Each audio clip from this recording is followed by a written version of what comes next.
how do you relate the use of time with just energy, resource management in general? Do you draw a connection there? Yeah, absolutely. I mean, we have certain levers at our disposal, right? And time is probably the most important of those currencies.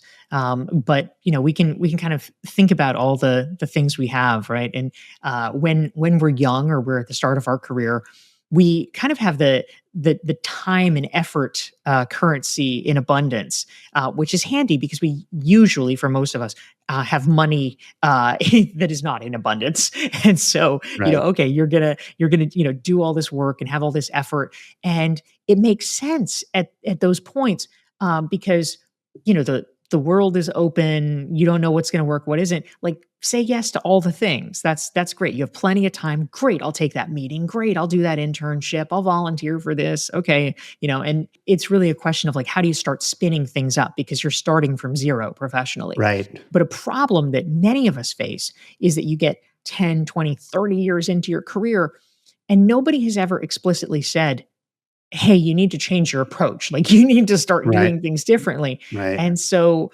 we want to be, nice guys and nice gals. And so we keep saying yes to all these things, but the circumstances have changed and it's no longer a good idea. You no longer have that expanse of time to play with. You have more people that want things from you. You have more responsibilities.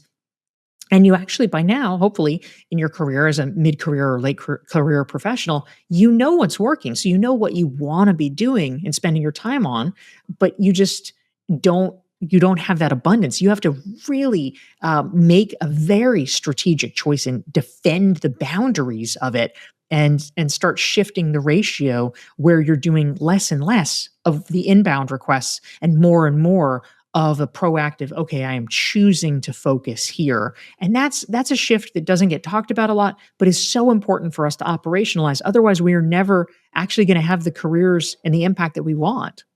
And I think boundaries is important there, and that fine line between the inbound and what your output is, especially in the new or the new normal or the modern workforce, whether it's all remote or a blend. Um, output is more the measure than just physically being in at the workspace.